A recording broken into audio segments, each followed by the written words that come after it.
So good evening all. Today we still waited for 5 more minutes, but now this is the time because now it's not much time which has remained for your exam. Your exam is starting on, all know that date, no? I hope so. CMA Inter exam will start on 5th of January. It's already 15th of December. So there is not much time that is actually available even to think about how to prepare for an exam. So I'll keep myself a little bit quick here so that you can save a little bit of your time. So if we consider the number of days which are available, starting considering the 5th as the examination date, so 5th we cannot count, so 4 days of January and the 16 days of December, total 20 days are available. Within this 20 days, if I'm thinking about preparation of an exam, I have not done anything up till now, then I do not have any miracle which can happen by which you can clear your examination. Miracle happens only in the movies. हमारे हाथ से शिवा शिवा बोलने से अग्नि नहीं निकलने वाली है. So if you are not worked for an academic period, then if you are thinking कि 20 दिन में सब कुछ हो जाएगा, वो नहीं होता है. लेकिन फिर भी अगर आपको रिवीजन शेड्यूल स्टार्ट करना है, कंसीडरिंग कि कल से मैं रिवीजन शेड्यूल स्टार्ट करूंगा, मेरा एक बार खत्म हो रहा है आज, तो क्या मेरा रिवीजन शेड्यूल होना चाहिए? That is where we are talking, considering that you either appearing for one group or appearing for both the groups, then what should be your schedule for the preparation of your examination? The exam is starting on, let me share.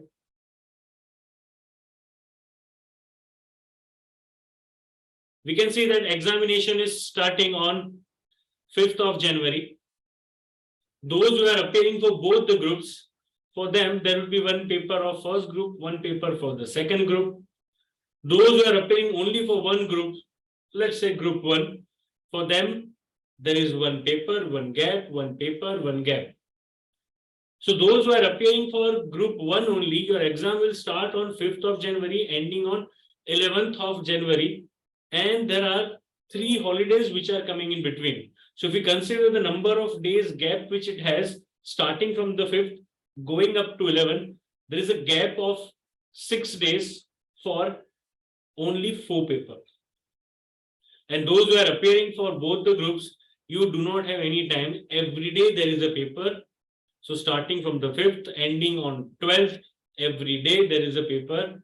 Every day you need to be ready with the next subject. So whenever you are preparing for examination, first thing that you need to always take care is, you must have the written plan ready with you.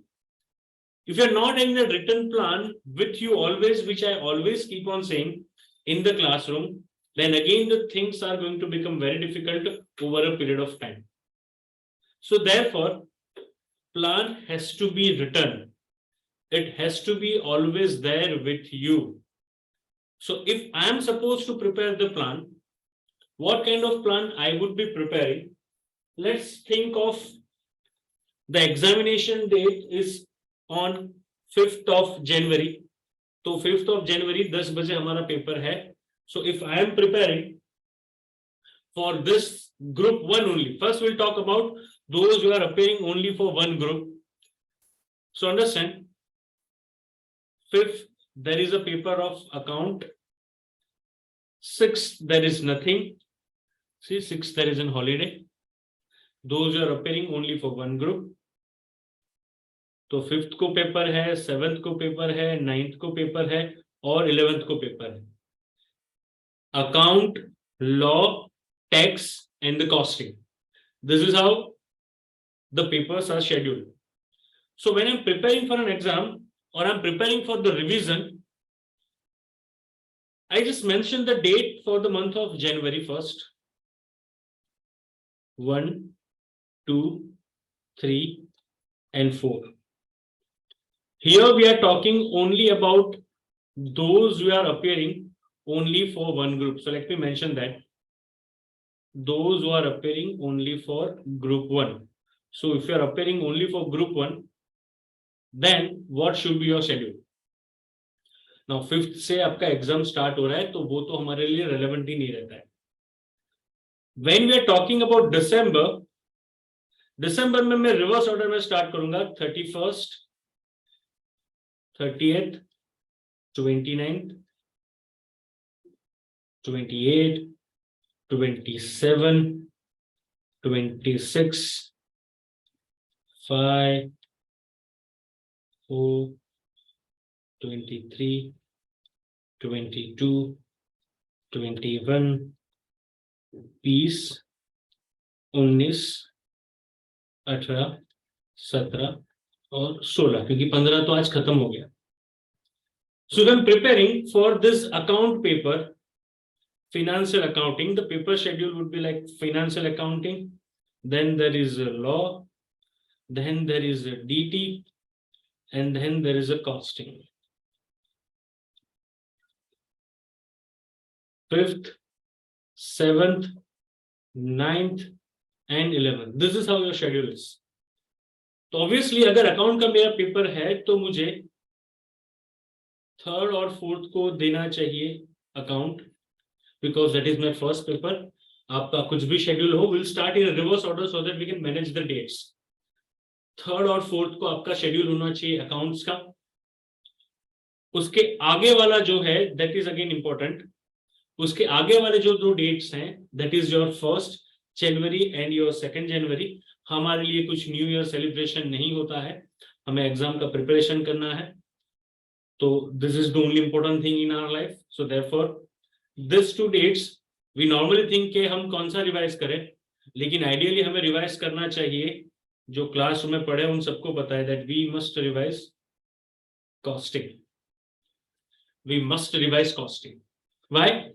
Because अगर आप और कोई chapter revise कर रहे हो तो यहाँ पे जो गैप बन जाएगा ना, that gap would be the largest. So your revision before account will start in this order.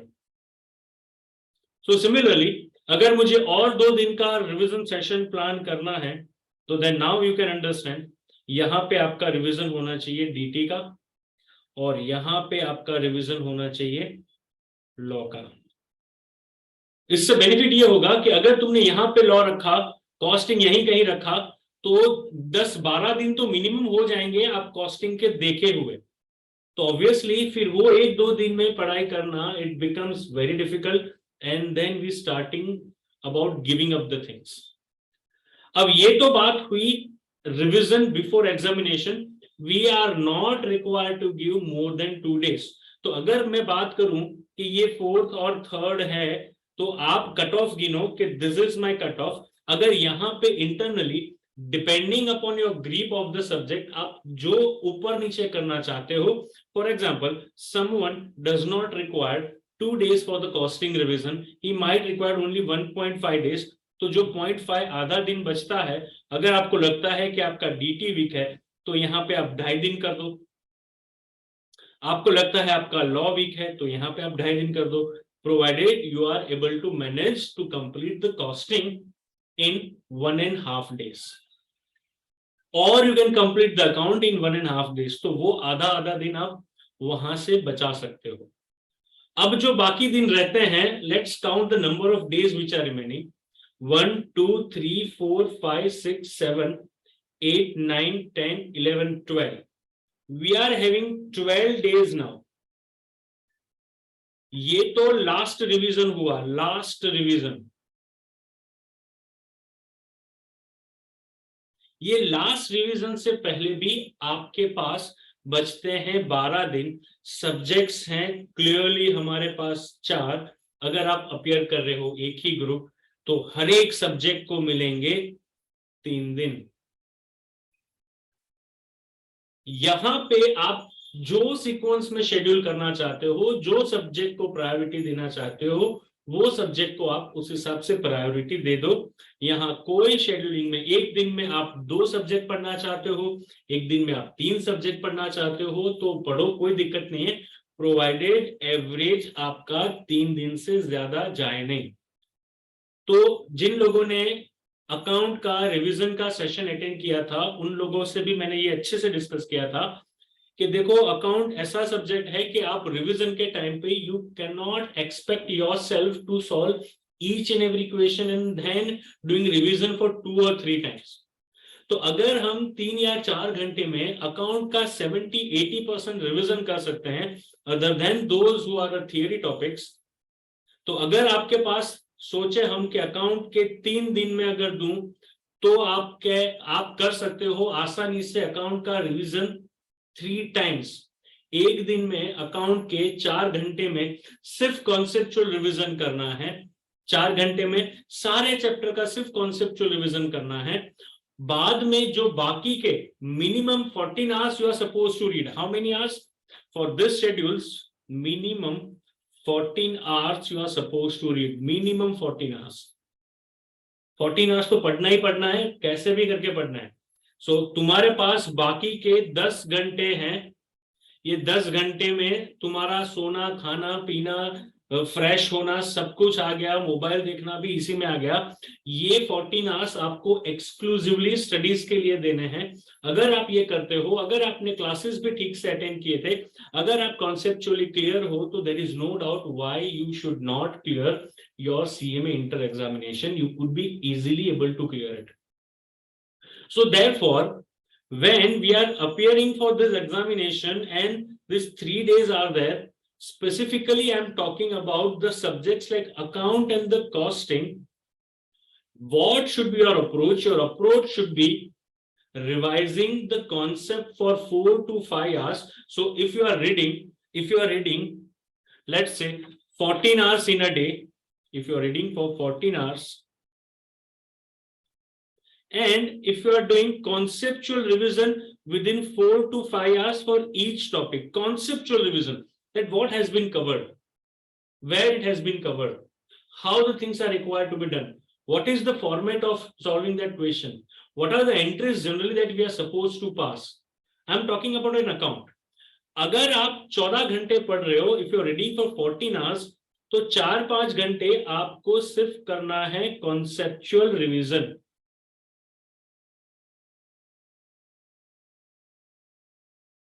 तो ये 14 आवर्स में से जो बाकी 10 से 9 घंटे बचते हैं, उसमें से मैं एवरेज सिर्फ अगर निकालूं ना, तो आधे घंटे में भी अगर एक क्वेश्चन आप सॉल्व कर रहे हो हर एक चैप्टर का, एवरेज आधे घंटे में, तो भी यहां पे आप 20 चैप्टर के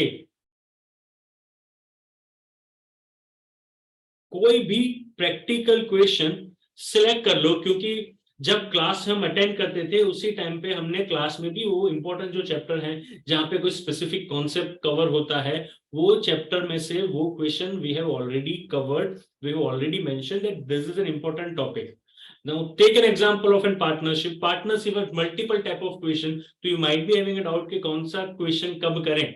तो पार्टनरशिप जैसे चैप्टर में अगर मुझे अकाउंट 3 बार रिवाइज करना है, तो एक बार मैं करूंगा एडमिशन और रिटायरमेंट का क्वेश्चन, दूसरी बार मैं करूंगा डिसोल्यूशन ऑफ द फर्म का क्वेश्चन, तीसरी बार मैं करूंगा पीस मिल डिस्ट्रीब्यूशन का क्वेश्चन। सो इस हिसाब से 3 दिन में 3-4 क्वेश्चन के तरीके से पूरा चैप्टर ऑटोमेटिकली रिवाइज हो जाएगा अगर आपने कॉन्सेप्चुअली अच्छे से रिवीजन किया है। आधा पौना घंटे एक क्वेश्चन को देते हो, वैसे भी एग्जामिनेशन में वहां पे उससे ज्यादा टाइम आप अफोर्ड ही नहीं कर सकते इस क्वेश्चन के लिए। और जब ये रिवीजन कर रहे हो तब प्रेजेंटेशन तो वैसे भी मायने नहीं रखता है। आप प्रेजेंटेशन में रिवीजन के टाइम पे ध्यान मत दो, आप सिर्फ ध्यान दो कि conceptually whether I am able to understand, whether I am able to tally the balance sheet or not, whether I'm supposed to make an adjustment, whatever adjustment I'm supposed to make in a question, whether I'm able to do that adjustment or not. So उस हिसाब से आप revision अगर करोगे तो आसानी से 3 दिन में अकाउंट और कॉस्टिंग तो 3 बार रिवाइज हो सकता है। और वहां पे भी आपको लगता है कि कुछ चैप्टर ऐसे हैं जहां मुझे रिवीजन करने की जरूरत नहीं है, you can save the time of at least 2 hours कि भाई ये चैप्टर हर रोज मुझे नहीं करना बिकॉज एक ही टाइप के क्वेश्चन आता है। Take an example of an hire purchase. Hire purchase का क्या एग्जांपल हो सकता है? तो बेसिक वाले चैप्टर का तो क्वेश्चंस का तो रिवीजन ही नहीं करना होता है, सिर्फ 2 ऐसे टाइप ऑफ क्वेश्चन है जहां पे आपको प्रैक्टिकल रिवीजन भी करना चाहिए। और वो क्वेश्चंस हैं जैसे कि आपका हो गया पार्शियल रिपोजिशन, फुल रिपोजिशन, वहां आपको रिवीजन करना चाहिए कि कुछ गलती ना हो जाए अग्रीड वैल्यू के कैलकुलेशन में। रॉयल्टी के सिर्फ 1 या 2 क्वेश्चन आप कर लो एक दिन में, उसके बाद उसको भी कुछ रिवाइज करने की जरूरत नहीं, because otherwise all the things are repetitive things. You are not suppose to revise the simple questions again and again, there is no need of doing it. उस हिसाब से आप आसानी से टाइम बचा सकते हो, और वो जो टाइम बचता है that you can devote to the DT subject, you can devote to the law subjects, जहां पे students are complaining they are facing difficulty in drafting and writing and reading and remembering the things. DT has so many concepts within it itself, so therefore it becomes many times very difficult to digest those things at a time. So it requires genuinely more amount of efforts as compared to account and or costing. आपका schedule क्या होना चाहिए 14 hours के लिए, वो भी एक बार discuss कर लेते हैं। और ये 14 आवर्स का शेड्यूल विल बी एप्लीकेबल, आप एक ग्रुप पढ़ रहे हो या 2 ग्रुप पढ़ रहे हो। आइडियल शेड्यूल क्या होना चाहिए? आई एम नॉट मेंशनिंग कि कब आपको कौन सा सब्जेक्ट पढ़ना है, that you can decide for yourself depending upon your own schedule. लेकिन ideally you must wake up at 6 AM in the morning. Wake up मैं जब बोलूं तब पढ़ाई करने बैठ जाने की बात है, तो आप 5:30 को उठ के फ्रेश हो जाते हो, कोई दिक्कत नहीं है। लेकिन 6 बजे से पढ़ाई अगर स्टार्ट हो जाती है तो एक पहला स्लॉट रहेगा आपका 6 से 8 का, then 8:30 you can have a break for half an hour। 8 AM से लेके 8:30 AM तक आप ब्रेक कर सकते हो। यहाँ पे आप जो टॉपिक जो सब्जेक्ट रिवाइज करना चाहते हो करो। यहाँ पे 10:30 तक वापस से दूसरा स्लॉट आएगा। यहाँ पे 10:30 से 11 AM तक वापस से आप ब्रेक ले सकते हो। 11 AM से 1 PM दूसरा स्लॉट आएगा। 1 से 2 PM I'll keep it for lunch। 2 to 5 again this is 3 hour session। अब देखो फॉर एग्जांपल अगर आप अकाउंट कर रहे हो ना, तो in this phase you will be easily able to revise the concept।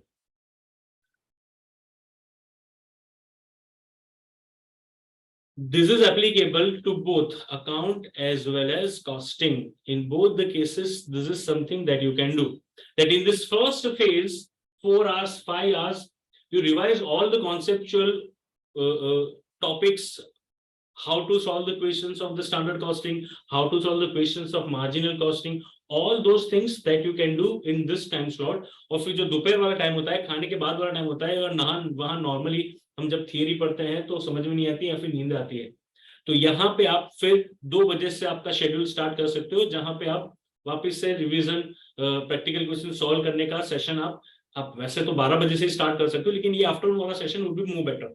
And then again at 5 o'clock you can have a break। You can start at 5:30 to 7:30 another time slot, then again 7:30 to, or I will have a break, let's have a break 8 to 9:30, then you can have your dinner, and then at least for 1 hour you are supposed to do the revisions of MCQ from all the subjects. इस तरीके से आप करोगे अगर, तो आप minimum आपके 14 hours भी यूटिलाइज कर पाओगे। हाँ, एक चीज का ध्यान देना कि इन एनी सिनारियो अगर आप रात को पढ़ने वाले में से हो, ideally you should wake up early in the morning and then you should read. लेकिन अगर आपको रात में पढ़ाई अच्छी लगती है और आप रात को पढ़ते हो, तो in that case you need to ensure that, अगर आपका शेड्यूल ही वो है, तो ensure that you are having a sleep of at least 7 hours. 7 घंटे, 6 से 7 घंटे is fine for 1 month, it's fine, it's not an issue. 7 घंटे आप सो, 7 घंटे सोने के बाद फिर आपका यही टाइम स्लॉट के हिसाब से अपने शेड्यूल में फिक्स करो। 2-2 घंटे का तो मिनिमम आपका एक सिंगल सिटिंग होना चाहिए। अगर 2 घंटे से आपका कम सिंगल सिटिंग होता है, again there is a problem, the concentration requires some amount of time to come. तो अगर आप आधे घंटे में खड़े होते हो ना, तो मैं बोलूंगा आधे घंटे के बाद तो कंसंट्रेशन लेवल आना स्टार्ट होता है। तो आप आधे घंटे में खड़े हो गए तो कहां से कंसंट्रेशन रहेगा, फिर तो स्पीड आना स्टार्ट होता है। And the mobile is the biggest enemy of yours. So therefore you need to be very careful when you are reading that you are keeping your mobile away. 2 घंटे तो एक साथ लगातार बैठ के आपको पढ़ाई करनी ही करनी। Those who are appearing for both group in CMA internal, they again, depending upon the schedule or the batches which they have followed, specifically those who are our student know that we are having a not having a both the groups at the same time. So those who have appeared for the group 1 right now and they have appeared to group 2 6 months back, उनको अगर time slot allocate करना है day में, तो I prefer कि आप 60% time अपना group 2 को दो, क्योंकि ग्रुप 2 आपको पढ़े हुए 6 महीने हो चुके हैं, और बाकी का 40% टाइम स्लॉट आप ग्रुप 1 को दो। आप ग्रुप 1 अभी पढ़े थे तो इसलिए दिक्कत आपको नहीं आनी चाहिए। या फिर दोज हु आर रिपीटर्स, और जो रिपीटर हैं जिसका जो ग्रुप पुराना है, जो ग्रुप आपने पहले पढ़ा हुआ था, वो ग्रुप को ज्यादा टाइम देना, रिसेंट वाले को कम देना। और एक चीज बताऊं मैं आपको कि जो आने वाला 15-20 दिन बाकी हैं जो हमारे, ये 20 दिन में हर दिन 20 बार कॉन्फिडेंस लेवल ऊपर जाएगा, कॉन्फिडेंस लेवल नीचे जाएगा। This is the part of the game, this is normally happens to everyone. So this is something you should not worry about. You should focus only on the practicing of the subjects.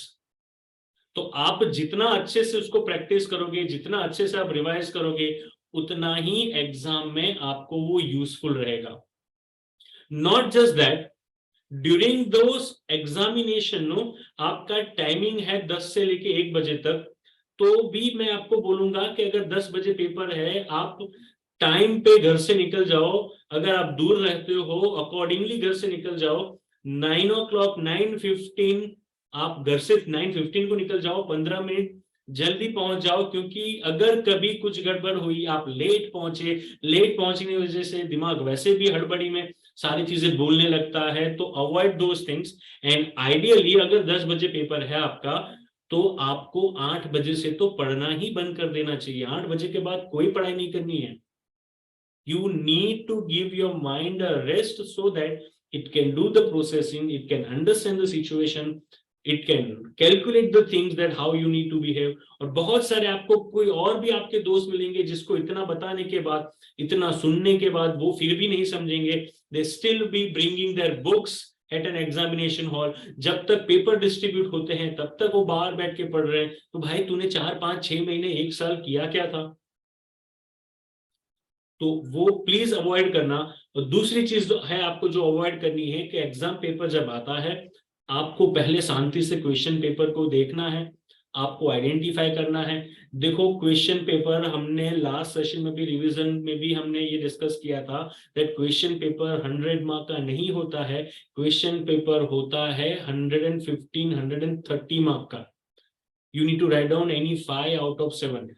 So therefore ऐसा हो ही नहीं सकता है कि 130 mark का paper हो और आपको कुछ नहीं आता हो, अगर आपने ठीक से रिवीजन किया है तो। और उसमें भी एटलीस्ट जो हमें डर लगता है, 40 is not a passing criteria, 50 is a passing criteria because aggregate does matter in our case. Therefore 50 और 40, चलो 40 लाना कुछ बड़ी बात नहीं है, क्योंकि पहले ही क्वेश्चन में आपको 20-25 मार्क्स आप आसानी से उसमें से ग्रैब कर सकते हो, प्रोवाइडेड आपने एमसीक्यू के लिए रोज आने वाले 20 दिनों तक एमसीक्यू को एटलीस्ट 1 घंटा दिया है। मॉड्यूल के सारे रिवीजन कर लो आप, एमसीक्यू के एक्स्ट्रा मटेरियल जो है उसको भी रिवीजन कर लो, पास एग्जामिनेशन पेपर्स भी हमने पूरे दिए हुए हैं, वहां से क्या एमसीक्यू आए हैं वो भी आप रिवीजन कर लो। हर रोज 1 घंटे के लिए सिर्फ MCQ, fill in the blanks, true और false, match the following. If you are revising it properly, I can guarantee you that कि एग्जामिनेशन में आपको सरप्राइजेस मिलने के चांसेस आर नेग्लिजिबल। आपको वही चीजें दिखेगी जो आपने एमसीक्यू में की थी, और एक बार आपके एमसीक्यू अच्छे से चले गए तो कॉन्फिडेंस आया गया कि भाई अगर मुझे 40 तक पहुंचना है तो 20 तो मैंने यहां ही कमा लिए हैं, तो आगे अब दिक्कत नहीं होगी, आगे मैं आसानी से मैनेज कर लूंगा, कोई भी दिक्कत नहीं आएगी। तो इसलिए मैं बोल रहा हूं कि आप जब प्लान कर रहे हो एग्जामिनेशन के, yes knowledge is important over a period of time, knowledge is a criteria to become the successful, but when we are preparing for a particular objective, we have to prepare according to the situation, we have to prepare keeping in the mind the examination pattern। therefore exam में क्या पूछते हैं, किस तरीके से पूछते हैं, क्या आता है क्या नहीं आता है, वो भी आप थोड़ा एनालिसिस करो। आपको मैंने लास्ट टाइम भी बताया था कि हर एक पेपर में अगर आप देखोगे उठा के पिछले वाले 4 क्वेश्चन पेपर जहां पे ये एग्जामिनेशन, रिटन एग्जामिनेशन था, ऑनलाइन एग्जामिनेशन नहीं था, you would be able to easily identify which question number would be coming from which chapter probably. तो आपको एग्जाम पेपर में सरप्राइजेस दिखने के chances are very negligible if you are preparing in this way. But if you are not preparing in this way, then the problem will start, then the surprises will come. And I'm telling you, you are appearing for one of the toughest examination of the country. So it is not going to happen that everything is going to remain in your comfort area. That is not something which is going to happen even in your examination. The situation again will come that a question is not, you are not able to solve the question, you don't know from where to start that question. But again, give yourself a time, do certain calculation that what question I should do first, what question I should do second। और आपको जब question नहीं आता है तो ये तो exam तो छोड़ो, ये क्लास में बताता हूँ ना मैं आपको कि एग्जाम में अगर आप कोई क्वेश्चन लिख रहे हो, क्वेश्चन नहीं आता है, आप देख रहे हो कहीं पे बाकी सारे लिख रहे हैं, उसका मतलब वो नहीं कि यही क्वेश्चन लिख रहे हैं, वो कुछ और लिख रहे हैं, तो you are not suppose to lose your confidence. Another important thing, जैसे कि मैंने बोल दिया, 10 बजे के बाद पढ़ाई नहीं करो, 2 घंटे दिमाग को रेस्ट दो, so that it can process whatever you read. सुबह जल्दी उठ के, मेरे को पता है उस दिन तो आप सुबह जल्दी उठ के पढ़ोगे ही पढ़ोगे, 5 बजे उठ जाओगे, 6 बजे उठ जाओगे, कुछ तो 3-3 बजे उठ जाएंगे, कुछ तो सोएंगे ही नहीं। ऐसा भी मत करना, फिर वहां जाके नींद आएगी, दिमाग काम करना बंद कर देता है। So in exam you should take a better sleep as compare to this 20 days. तो 7-8 घंटे तो एग्जाम में आपको सोना ही सोना है। तो अगर आपको जल्दी उठना है तो फिर आपकी आदत होनी चाहिए जल्दी सोने की भी। अगर आप जल्दी नहीं सोते हो और जाके बेड में पड़े रहोगे, नींद नहीं आएगी। 2 घंटे पहले पढ़ाई नहीं करनी। चलो एग्जाम पेपर खत्म हुआ, अगर आप एक ग्रुप दे रहे हो तो आपके पास 1 दिन है, तो आप घर पे जाके 1 बजे जब पेपर खत्म होता है, 2 बजे तक चलो आप घर पे पहुंचे, खाना खाया, 1 घंटा रेस्ट किया, again find out the sequence along with the timeline. कि फॉर एग्जांपल आप बैठ रहे हो खाने के बाद फॉर एग्जांपल 3 बजे पढ़ाई करने के लिए, तो टाइमलाइन के साथ चैप्टर का नाम लिख के, हर एक सब्जेक्ट के अंदर हर एक चैप्टर का नाम लिख के कि भाई 3 बजे मैं ये स्टार्ट कर रहा हूं, तो 3 से 5 वाला 2 घंटे का ये जो स्लॉट है, उसमें कौन सा चैप्टर या फिर कौन कौन से चैप्टर मेरे रिवाइज हो जाने चाहिए, ये लिख के रखो, सामने रखो। भले उसमें 15 मिनट बिगड़ती है, लेकिन ये लिख के रखो और सामने रखो। तो सुबह तो 8 बजे पेपर के लिए पढ़ाई बंद कर दी, 10 से 1 पेपर दिया, 2 बजे तक घर पे आए, 2 से 1 में आपने लंच किया, रेस्ट किया, 3 बजे 2 से 3 तक रेस्ट किया, 3 बजे आपने जब पढ़ाई स्टार्ट की, तो 3 से 5 वाले फर्स्ट शॉट में आप जब बैठते हो पढ़ाई करने के लिए, तो पहला काम करना है कि भाई आज 3 बजे से लेके रात के फॉर एग्जांपल 10 बजे तक या तो 11 बजे तक कौन कौन से 2 आवर्स के स्लॉट में कौन कौन से चैप्टर मेरे खत्म हो जाने चाहिए। इससे बेनिफिट ये होता है कि हमें एक back of the mind pressure रहता है that I need to complete it as early as possible. वरना क्या होता है, जैसे डीटी के अंदर आपने रिवीजन के लिए ये टाइम स्लॉट के साथ चैप्टर को असाइन नहीं किया कि भाई कौन से चैप्टर को कितना टाइम मैं दे सकता हूं, और आपने 3 बजे फॉर एग्जाम्पल कैपिटल गेन या फिर पीजीपी स्टार्ट किया और आप दोनों ग्रुप दे रहे हो, मैं आपको बोल दूं अगर आप 3 बजे चालू करोगे पीजीबीपी तो इनिशियली तो हम इतने स्लो होते हैं कि हर एक चीज को कॉन्सेप्चुअली वापस से जैसा हम क्लासरूम में पढ़ते थे उसी तरीके से रिवाइज करना है। अगर वो चक्कर में रहे तो फिर 3 बजे से लेके रात के 10 बजे तक पीजीबीपी खत्म नहीं होगा। Therefore, it is again important to assign a specific time to each subject. Specifically for those students who are appearing for both the groups, उनको तो हर रोज पेपर है। हाँ, एक बेनिफिट आपके पास है, दो जो बोथ ग्रुप दे रहे हैं, एक कॉस्टिंग में बहुत सारे चैप्टर हैं जो ओवरलैप हो रहे हैं, तो वो टाइम आप बचा सकते हो। वो टाइम फिर जब पहली बार कॉस्टिंग दे दिया ग्रुप 2 का, उसके बाद जब ग्रुप 1 का नंबर आएगा तो आप उसका रिवीजन उतना करने की जरूरत नहीं पड़ेगी। तो उस हिसाब से आप वो बचा हुआ टाइम किसी और सब्जेक्ट के लिए भी दे सकते हो, क्योंकि बहुत सारे मार्जिनल हो गया, स्टैंडर्ड हो गया, बजट हो गया, this chapters are overlapping chapter, so उतना टाइम आप वहां पे बचा सकते हो। So this is how your schedule should B.